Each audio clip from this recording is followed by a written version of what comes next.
All signs point to the Seahawks striking a deal with Geno Smith, but even if they do re-sign the veteran, that might not necessarily curtail them from drafting a quarterback. Rob Rang and I are to discuss comments from Pete Carroll and John Schneider on today's latest Locked On Seahawks.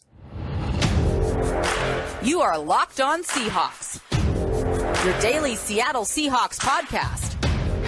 Part of the Locked On Podcast Network, your team every day.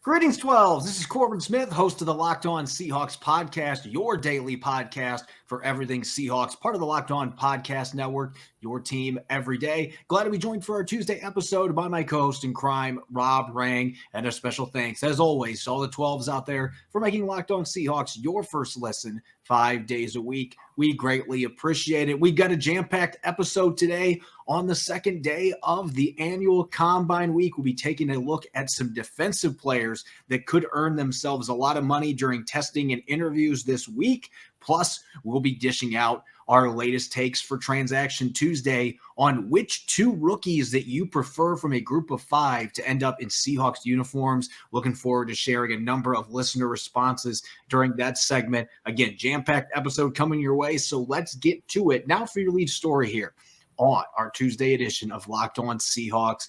With the franchise tag window officially starting last week, the time is now for the Seahawks to get a deal done with Geno Smith. And based on comments today at the Combine in Indianapolis from Pete Carroll and John Schneider, it sounds like positive progress is being made on that front. But not surprisingly, Rob, there were some interesting comments made by both members of Seattle's Brain Trust about heavily exploring the quarterback class because they hold the number 5 overall selection. And really the thing that we've been trying to hammer home on this show, and now we have even more reason to hammer it home, is that re-signing Geno Smith and drafting a quarterback with one of the 2 first-round picks, those two things do not have to be mutually exclusive, and nothing that was said by Carroll and Schneider today goes against that logic.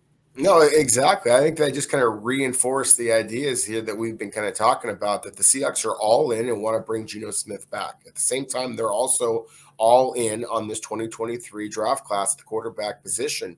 The Seattle has positioned themselves, I think, very, very well in this regard, and that obviously Geno Smith being named the comeback player of the year, I mean, he deserves a great deal of respect for what he did. But I think that the Seahawks, again, kind of knew heading into the season that it just might work out that he was going to be playing better than a lot of people thought. I think that, again, this is kind of a testament to Pete Carroll's system. And so I think that Seattle has a great deal of confidence that they can bring Geno Smith back and just really hit the ground running, but also that they're in such a great position to draft a young quarterback to develop, to get into that program and kickstart his NFL career, that they're really set up very nicely in that regard. I will say this too. I thought that one of the things that were some of the comments that Pete Carroll made about just that he thought that it was important for other NFL coaches to give these quarterbacks second opportunities, that his eagerness, the kind of twinkle in his eye that you saw when people asked him about the possibility of bringing Drew Lock back as well. I think, again, Seattle is just kind of allowing themselves all of the flexibility in the world. And that's an awful advantageous position to be at. I get the sense that right now, and this is just my opinion, my viewpoint of the situation, the Seahawks have put themselves in a position where Pete Carroll can win now by re-signing Geno Smith. I mean, they appear to have all their eggs in that basket, that they are going to get that deal done. And at the same time, in the background, John Schneider is looking towards maybe a future where he's the general manager and Pete Carroll is not on the sidelines. And you have a young quarterback that you bring in now with a top 5 pick, as Pete Carroll talked about today. This is not an opportunity that they have had. They have consistently been picking in the 20s, and even last year picking at number 9 overall with the pick they got from the Denver Broncos. They just have not had these opportunities. This will be the first top 5 pick, and they're hoping it's the last top 5 pick that they have, because they expect to be competing for championships, not for high draft choices. And so this truly provides that opportunity. And in the words of John Schneider, Why would you draft a quarterback when you also re-sign Geno Smith? Because these players do not grow on trees. There has never been a truer statement.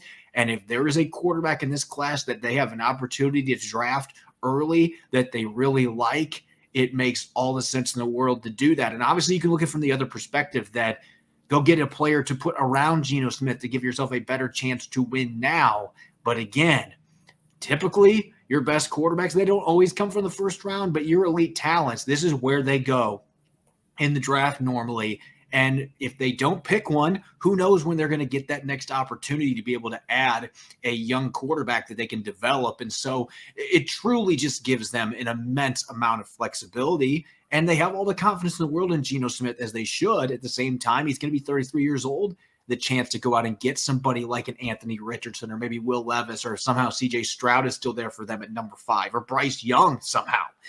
There's a lot of talent at the quarterback position this year, and who knows when the Seahawks can have that opportunity to pick a player of that caliber again. They're hoping they're not going to be in that position anytime soon, especially as long as Pete Carroll is on the sidelines.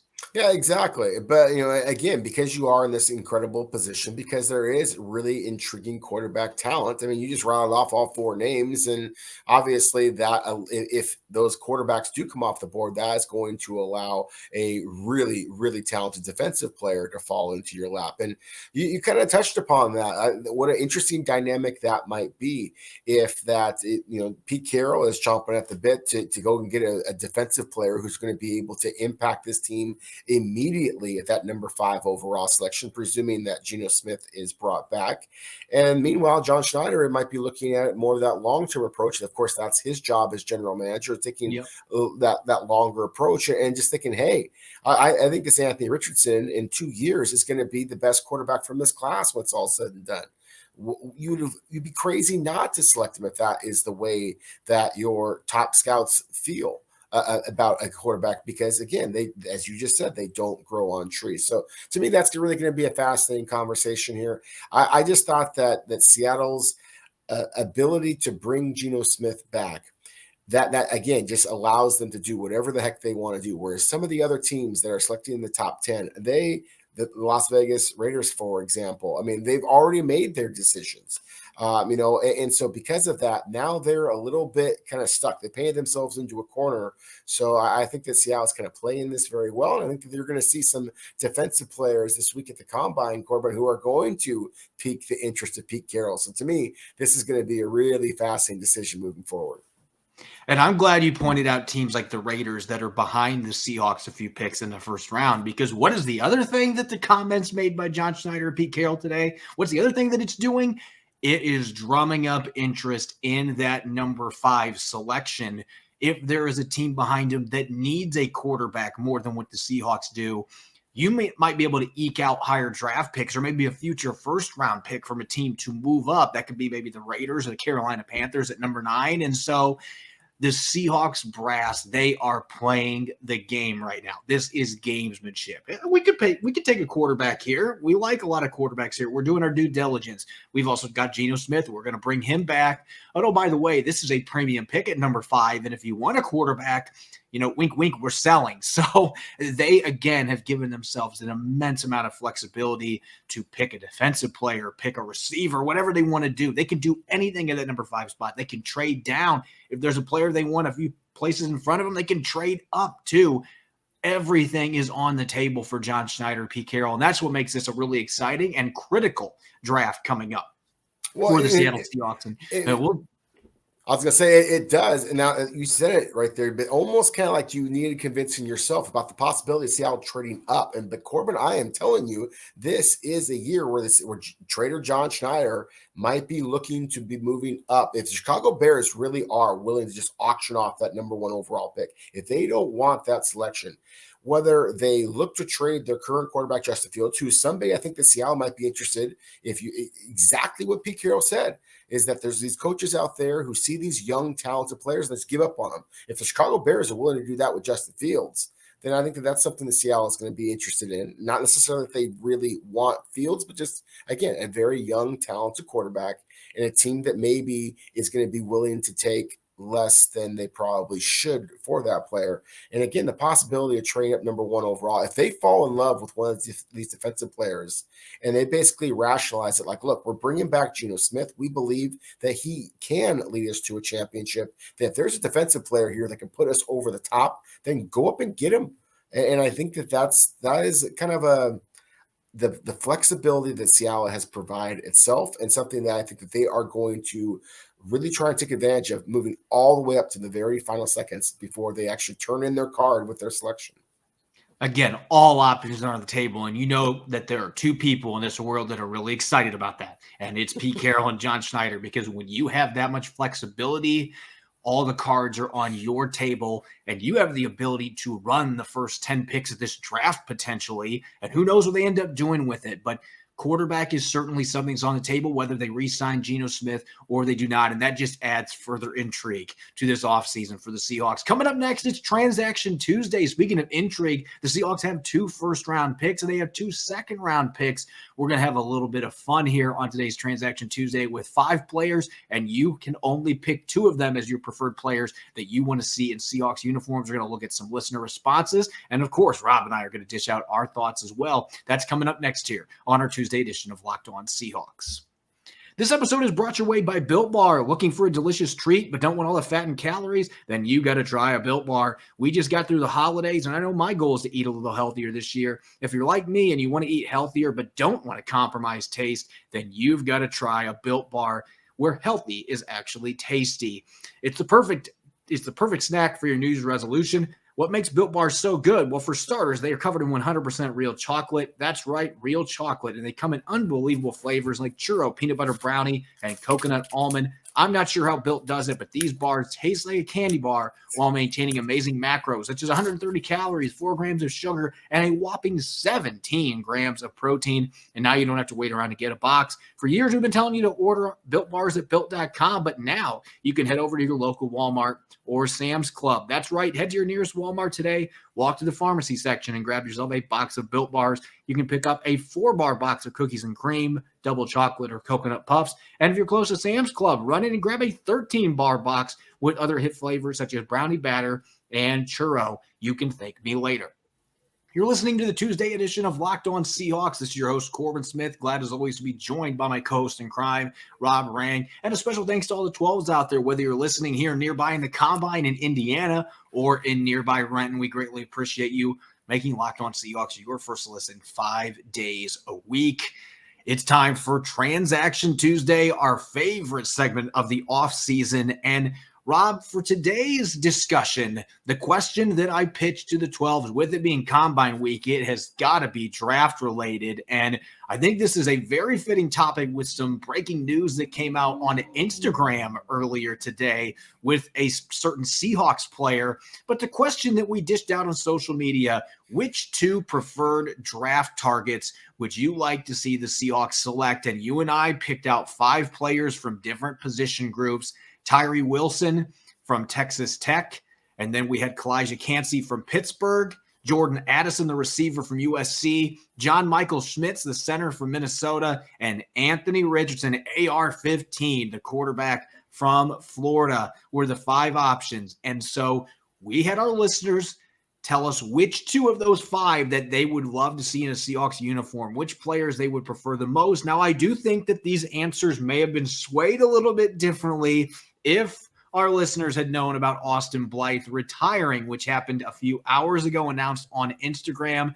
We got responses for this yesterday, so fans did not know about that news and that Austin Blythe was not going to be playing this next season. So maybe that would have skewed these answers a little bit. But interestingly, Rob, the 2 answers that were most common were the 2 defensive linemen, Tyree Wilson and Kalijah Kancey. Maybe that shouldn't be surprising because that was a huge issue for the Seahawks last year defensively, particularly defending the run. But here's a few responses from our listeners before you and I have a chance to digest this and spit out our 2 selections.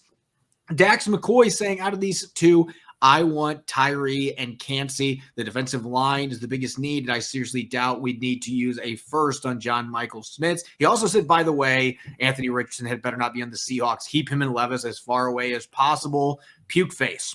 So then very strong opinion on the quarterback situation there. Dan Vien's a friend of the podcast. If I can get 2 of those 5 guaranteed, Tyree Wilson and Jordan Addison, dynamic players on each side of the ball, and then go hard in the trenches on day 2. And then Jimmy Reed at Jimmy in Church said Tyree Wilson because he could be a great do-it-all and defensive end, maybe go back to a 4-3 with him, and Anthony Richardson could be the next Josh Allen or Lamar Jackson. Who knows? Take your gamble. Tom Gianella said Wilson and Schmidt, athletic defensive end linebacker with upside and the best center in the draft. Right there, we potentially fulfill 2 huge wants and needs with those first 2 picks. And then Wimerek said AR-15 and Jordan Addison. Could you imagine that, Rob, picking a quarterback and a receiver with the 2 first-round picks instead of going defense on either one of them?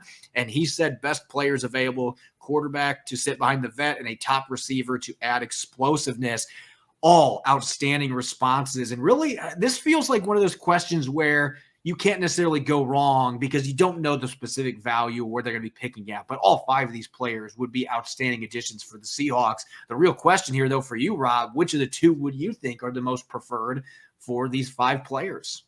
Well, first off, as you said, Corbin, I think that just a really good choice of the 5 players. I think these are 5 players the Seahawks are very interested in. I think that they make so much sense in so many different ways. And one of the things that I think that the listeners and viewers, and thank you as always, should hopefully be having the most fun with this little exercise is the fact that, again, Seattle has 4 picks, 2 first-round picks, 2 second-round picks. So very possible that Seattle could get 4, maybe even 5 of those guys in a trade-down scenario, because you just look at the tiering of where you expect these players to go. I mean, Tyree Wilson is not likely to be available any later than outside of the top 6, 7 picks if Seattle was to do a slight trade down. But as we talked about before, just a slight trade down, number 5, you're talking about getting a lot of compensation. So that would be really an opportunity to get a lot of these caliber of players. And that to me was also one of the fun things, is just listening to all the different answers that we got. And thank you as always to all of those listeners and all those viewers. I think so many of the combinations make so much sense because Seattle does have some key areas of concern. For me, I would come out of this draft with Anthony Richardson if I thought that he was going to be available to Seattle at 20, and even at number 5, if there was so much buzz about him as some are speculating at this point. I put Anthony Richardson to Seattle at the 20th overall pick with the only mock draft that I've done so far, and took Tyree Wilson at number 5 overall. So those are 2 again of my favorites. I'm kind of sticking to that, but I did want to mention this a moment ago, or mention this for a moment. And again, just to be clear, my choices would be Tyree Wilson at 5, Anthony Richardson if he somehow was available to you at 20. If that was not the case, then I would go with Jordan Addison. Now, and then that's where I wanted to kind of spin off of that. Is 2 of the 3, as you just mentioned a moment ago, it would be kind of a crazy selection in a lot of people's minds if the Seahawks were to go with the quarterback and a wide receiver. They don't take any linemen whatsoever. And as most of our very logical listeners and viewers who submitted these mock drafts had Seattle taking linemen. But that's one thing that we have seen the Seahawks at times do, is focus on the trenches with veterans. And so I think that there's a possibility here, kind of like we talked about just a moment ago about Seattle trading up number 1 overall. I think that that's probably unlikely, but I think that there is more of a chance of that this year than any year we've seen in the past. Same thing here. I think that there's more of a chance, even though Seattle's clear area of concern is along the line of scrimmage. It's obvious it's along the line of scrimmage. I think the fact that this is a good center class, you might be able to get one a little bit later than the first round, because you already addressed your edge rushers in a big way with all of the draft picks, all of the free agents you brought in with Nwosu and Darrell Taylor and Boye Mafe, et cetera, that maybe you could talk yourself into. This is your chance to get a quarterback. This is your chance to get a dynamic wide receiver. Again, for me, I would go a different route, but I do think that that's something that a lot of people are just sleeping on that possibility. And I think that there is some evidence that Seattle might go that route, just knowing the way that Seattle has historically gone with veterans, especially along the offensive line. Yeah, when I look at this crop of players, we talked about Kancey a little bit on an earlier episode, I believe the end of last week, and I'm a big fan of his pass rushing ability. I just have questions about where he fits scheme-wise, what the Seahawks are going to be doing, because I don't see him being a two-gapper with him being a 280, 285-pound defensive tackle. Now, we've seen guys that size that have been monsters. Aaron Donald coming from Pittsburgh. I'm not saying that Kancey's the next Aaron Donald either. The guy is disruptive, but that is a reach there as far as comps go. But if he was there at 20, potentially, that might be something that the Seahawks could consider here. But I think Tyree Wilson of these 5 players would be my first target just because he's a dynamic do-it-all defensive end and I think has a ton of upside, a guy that could have a ceiling through the clouds, almost as tall as what he is coming off the edge. And so those are the kind of players you want to pick at number 5 overall.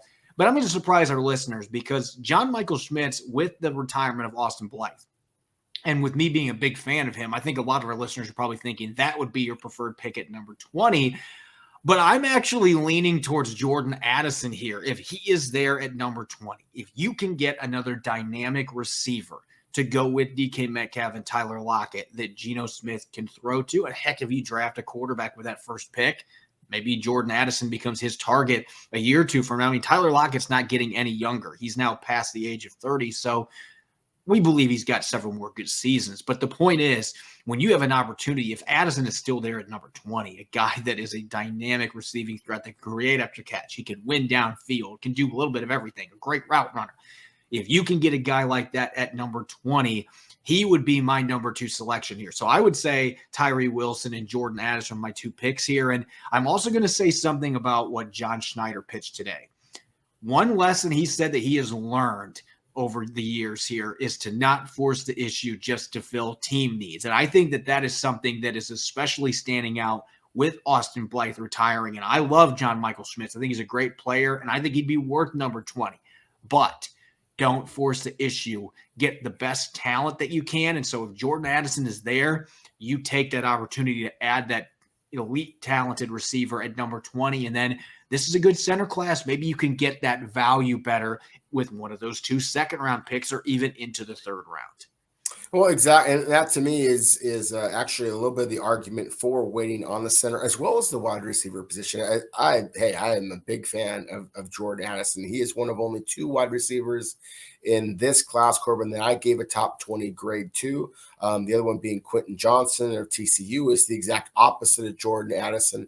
Addison is the smaller, shiftier guy, 6 foot, 185 to 190 pounds. He's likely to run like the wind, and he catches just about everything. And then Quentin Johnson is 6'4", 215 pounds. He runs like the wind. He jumps through the roof, and he catches most balls. But that's the thing, is that there are some drops on tape. Otherwise, when you see what an athlete is at his size, he justifies being a top 20 pick as well. But at the same time, I think there's some other really good receivers in this class that are why you could go necessarily, you could go theoretically in a different route just because of, again, the 2nd round picks. The only other receiver that I gave a 1st round grade to is Zay Flowers from Boston College. And we'll talk plenty about him as well. But again, my point being is just that I think you make an excellent point about Jordan Addison. I think that that's something that Seahawks fans may not want to hear. They may want to just kind of build through the trenches. I get all that. And again, I think that you're going to see Seattle try to consider some of these veteran options that are available to them because they do want to compete immediately. And so here's the real quick point I wanted to make about that is as far as the wide receivers, again, the depth is just so good. That I think the Seattle might be able to take a little bit better advantage of that by just waiting a little bit further. This really does feel like a situation where Seattle would be pretty happy if they can come out of the draft with 2 or 3 of the 5 players that we listed, any of those players, because they all either check off needs, short-term or long-term. They all seem like players that would fit what the Seahawks look for from a physical standpoint, from an athleticism standpoint. Maybe not all schematically, Kancey being the one that jumps out there, but there are a lot of things to like about him. In Seattle, they try to make their scheme fit with the strengths of their players. So if there's somebody like that they really like, they can meld that player to their scheme. And so again, all of these guys would be players that we think the Seahawks are going to have interest in. And it'll be curious to see how the draft board unfolds and which of these guys will end up being available to the Seahawks with their first round picks or maybe potentially their second round selections as well. Coming up next, it's Combine Week. So we are going to get to our defensive players that have the most to gain. We looked at offensive players on Monday's show. We'll be talking about pass rushers, defensive tackles, linebackers, and of course, corners and safeties, the players that we think have a chance to really make themselves some money or potentially lose money this week in Indianapolis. We'll get to those here in a moment. You're listening to the Locked On Seahawks podcast, Tuesday edition. This is your host, Corbin Smith. Glad as always to be joined by my co-host in crime, Rob Rang. And a special thanks to all the 12s out there, as always, for making Locked On Seahawks your first listen 5 days a week. We greatly appreciate it. It's Combine Week in Indianapolis. We got to hear from John Schneider and Pete Carroll today. Tomorrow, the focus will all shift to the players. We will start to see interviews. And, of course, the workouts are going to be starting on Thursday. So there's a lot of opportunities for players to make money for themselves. And of course, if they botch things, they can lose money with draft positioning as well. Looking at the defensive position groups, Rob, and we got to start with pass rushers because the guys getting after the quarterbacks, those are the players that make themselves the big bucks. Who is an edge outside linebacker from this year's crop that you have highlighted looking at this week thinking this is a guy that has a chance to make or break his draft positioning?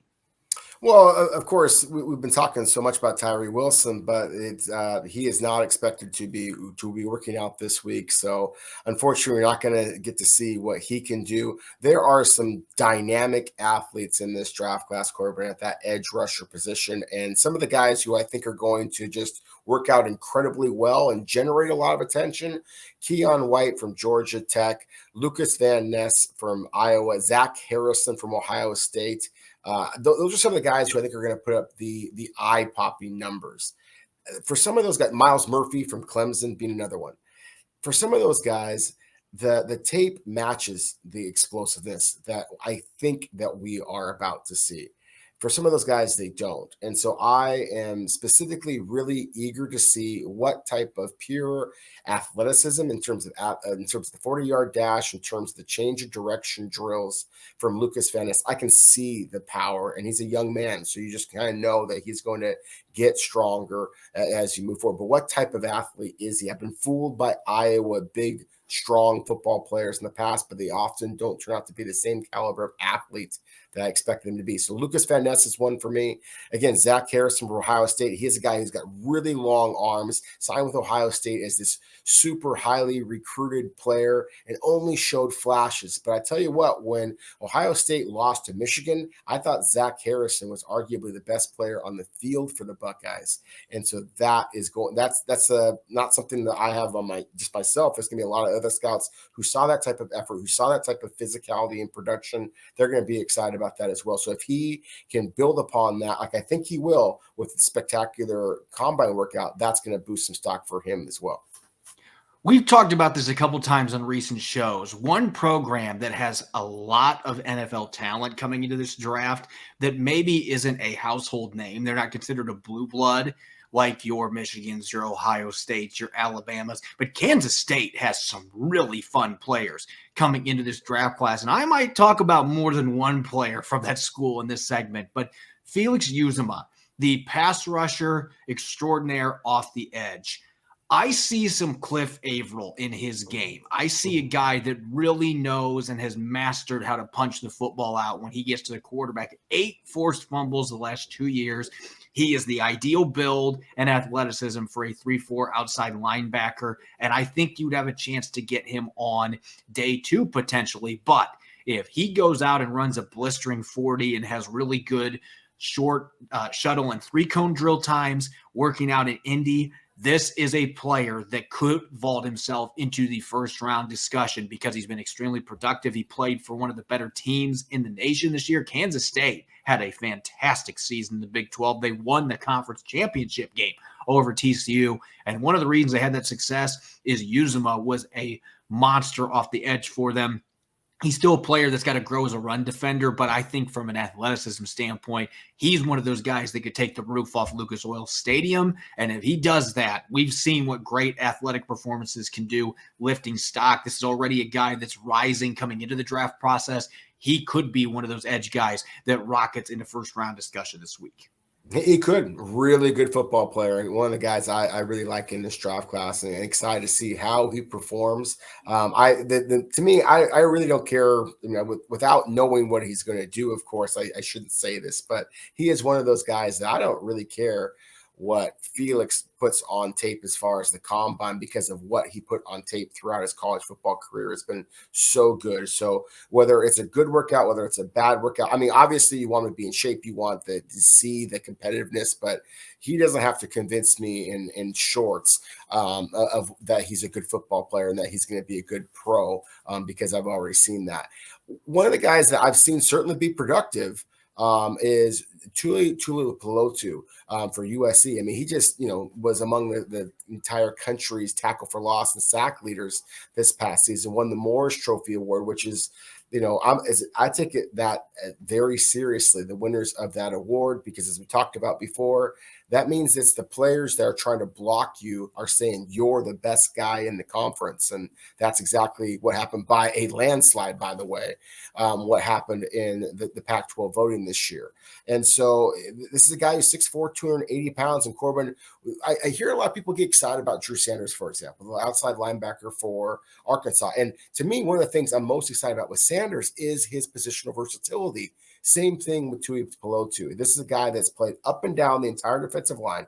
Defensive tackle, on the nose, outside, stand-up edge rusher, hand in the dirt edge rusher. He's dropped back and played outside linebacker, middle linebacker. Talk about production, but when you watch him, he doesn't look like he's going to test really explosively. He doesn't look like a real fast guy. So I'm really curious to see how he works out. Does he perform better in athletic drills than people expect? Talk about a guy who no one seems to be talking about, but that could jump into that top 50, maybe even first round conversation, as you just mentioned, with Kansas State's edge rusher. USC's got one as well. And of course, Pete Carroll pays a little bit of attention to USC. I want to go to the trenches because it's always fun to see a big guy that lights it up in combine drills. Not that I think a defensive tackle's 40 time really matters that much in the scheme of things, but like last year, for example, what Jordan Davis did, that was not human for a 300-pound man to run the way that he did. It's not human. It's like the guy came from Mars or something and then ended up working out in the combine. I don't think that Siaka Ika from Baylor is going to come close to Jordan Davis's numbers, but he's also a massive human being at 350 pounds. And you can see the athleticism sometimes in more spurts than you want to see on film. He can be inconsistent at times, but when he wants to take over a game, this is a rare nose tackle in today's modern football that can do that. And so I'm really curious to see if he's this year's big man on campus, figuratively and literally, like going out and putting on a show in combine drills at 350 pounds. And I think there's a chance that he could be the guy this year that leaves the jaws dropping a little bit. Like, that guy ran that fast at that size. He could be a player that does that. And I'm telling you, that's another guy that if you can put good 40 times and good short shuttle stuff like that at 350 pounds, those kind of players in today's NFL, you have to show you're an athlete to get drafted high. He's a player that has a chance to really secure that top 50 slot by doing that. And you mentioned Drew Sanders as well. He is on my short list because I just want to see what he is able to do out there testing. And I want to see him in the positional drills because of that versatility that you just mentioned. This is a guy that had 9.5 sacks this past season for Arkansas. And so he brings some unique traits to the table for an off-ball linebacker, had some good coverage numbers as well. As Pete Carroll mentioned today, teams are looking for those players that they can move all over the field. Drew Sanders might be that modern off-ball linebacker that can do that. And, oh, by the way, Daniel Jeremiah had him in his top 10 in his most recent mock draft. So he might be much more highly regarded than people realized going into this process. And maybe he solidifies himself as a top 15 player with a really strong combine week. Yeah, he could. I mean, he's definitely going to be one of the players. I think they're going to have an awful lot of eyes on him because, as you said, a former Alabama player who goes to Arkansas and just explodes and has been very, very productive in a lot of different roles. And so I think that again, there's a lot of teams out there, especially because there's a relative dearth, I think, of true off-ball linebackers in this class and really downhill linebackers as well. It's not a great linebacker class. One linebacker that I personally am very interested to see how he performs is Washington State's Deion Henley. The fact that Seattle does have some potential areas, potential concerns at linebacker, it's going to make it that much more interesting to watch. I'm not so sure that Henley is the greatest schematic fit for what I think that Seattle is going to be looking to do, but that remains to be seen. But in terms of a guy who's an athlete, we've talked about him before, former wide receiver at Nevada, and just had an unbelievable season. One of the greatest seasons of any linebacker. I know not statistically, but he was a Butkus finalist, Corbin. That's never happened at Wazoo before. And so I certainly am going to be watching to see what Dan Henley is able to do from Washington State in terms of just the 40-yard dash, the broad jump, things like that measure his true explosiveness. I think he's going to do very well in that regard. And if I'm going to stay local, then I'm going to be really local with Tacoma's own Kelee Ringo, the cornerback superstar for the Georgia Bulldogs. You had the pick six. Broke Bryce Young and Alabama's heart a couple of years ago in the national championship game. I say Tacoma's own. He, of course, played a lot of his high school ball in Arizona before he went to Georgia. But he was raised a little bit, at least some of his time in Tacoma, went to some of the Tacoma public schools. I think he's going to be absolutely fantastic in this workout environment. He's 215 pounds, and I'm expecting times in the low 4.4s, maybe in those 4.3s. Talk about really kind of grabbing the attention of scouts. I think Kelee Ringo is about to have a spectacular performance in the workouts and push himself in that top 50, perhaps even first-round conversation as well. Our listeners probably are seeing a theme here. We are looking for those guys, and to an extent, there's a few guys that maybe don't check off this box, but we are looking for those guys that are freaks, like what Reek the Freak was last year. Tariq Woolen going out and having the performance that he did. And there are a couple big-bodied corners and safeties in this draft that I think have an opportunity to wow in similar ways. Maybe not put up the eye-popping numbers that Tariq Woolen did last year, but safety J.L. Skinner from Boise State is one guy that I'm going to be watching very closely. And I'll admit I'm biased in this sense because I'm a Boise State fan. And he is one of my favorite players that I've seen wear a Broncos uniform over the years. 6'4", well over 200 pounds. You don't see many guys built like that at the safety position. You don't want to throw out the Cam Chancellor comparisons lightly. And I don't know that he's the same style player, but he'll come up and he'll smack you. He's got really good ball skills. You can move him back deep as a two-high safety. He can do all kinds of different stuff. Again, that Swiss Army knife. And he's a player at that size could have a very impressive combine in terms of testing. And that may very well push him into the first round. Another player that I think is just trying to solidify his day 2 standing, maybe early day 3, Julius Brents, another Kansas State player that is 6'3", long arms. Don't know that he's going to necessarily run a blazing 40 time, but if he somehow runs in a 4.4s at that size, especially after our teams passed up on Tariq Woolen last year, there may be some recency bias there that ends up shooting him way higher on the draft board this year with teams looking for their own Tariq Woolen. No, they absolutely could. I mean, you mentioned some really good football players there who I think are going to work out really well. I wanted to kind of mention too with Kelee Ringo, that he's not necessarily somebody I think that the Seahawks are going to select because Seattle has never shown a preference for taking corners that high. And of course, as we know, Seattle's corners look pretty good with the aforementioned Tariq Woolen, as well as Kobe Bryant. And, I think that Seattle, that's not a position of concern for the Seahawks, but if you watch Ringo, he did struggle a little bit more this season than he did a year ago. And I've been critical of some of the other players, like quarterback Will Levis, for example, the fact that he didn't finish his career on a high note, all those expectations. Ringo is a player that could drop down the board a little bit. He, like as I said, he was beaten a fair amount in coverage this year when you watch him on tape. This is his time to shine, though. He is going to work out so spectacularly. And, of course, just the track record of Georgia players and the success they have with the NFL. He's going to be fine. But if he does start to slip down the board too far, I think that the athletic traits are so good that, again, Seattle might just be kind of overcome by, hey, this guy could be a superstar in our system. A la Tariq Woolen. You have to invest in a player if he starts to fall too far in the second, perhaps even third round, because teams just, kind of fall out of love with a talented player, just like Pete Carroll talked about before, a quarterback.